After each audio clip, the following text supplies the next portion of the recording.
Hi friends, and welcome to another story time. Today's story is about little critters. Let's get started. Just Big Enough. Just Big Enough by Mercer Mayer.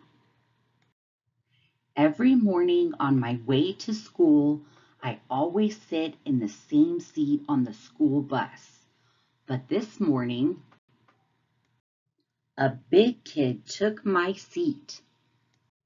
"Excuse me," I said, "you're sitting in my seat." The big kid didn't move. I guess he didn't hear me.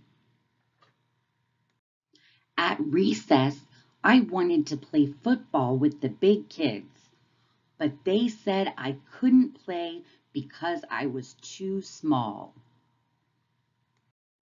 And at lunch, the big kids took all of the cupcakes. They laughed when I said they had to share. They told me the cupcakes were just for them. "I wish I were bigger," I said to my friends. They nodded. That night I couldn't sleep, so I read a comic book, and that's when I got a great idea. The next morning, I asked Dad for some wood and some glue.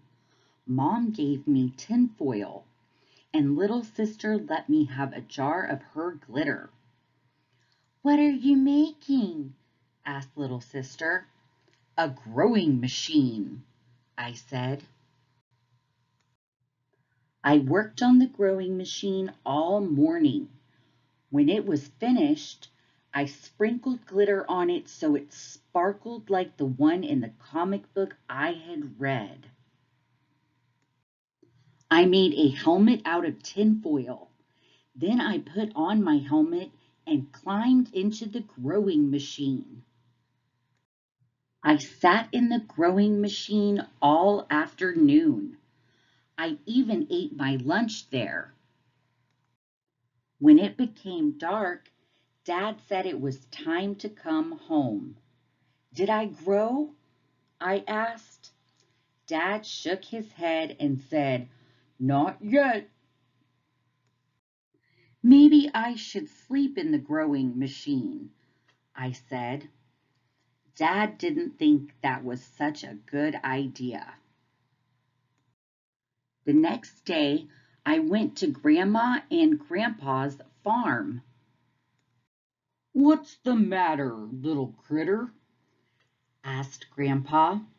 I told Grandpa about the big kids and how I was trying to get big too, so that I could do all the things the big kids did. Grandpa took me out to the meadow. "Look at those two horses," he said. "Which one do you think is the fastest?" "The big one," I said. Grandpa let the big horse and the little horse loose. They started to run across the field. And do you know which one was the fastest? The little one. The next day at school, the big kids said again that I couldn't play football because I was too small. I started to get mad. "I challenge you to a relay race," I said. "The big kids against the little kids." The big kids laughed, but they said okay. The whole school came to watch the race. And you know what? The little kids won. So I guess sometimes being small is just big enough. Hi there, friends. Thanks for joining me today for our story time. I hope that you learned that being bigger isn't always being the best. If you enjoyed today's story and you'd like to see other stories, please visit my channel at The Teachers Read Aloud.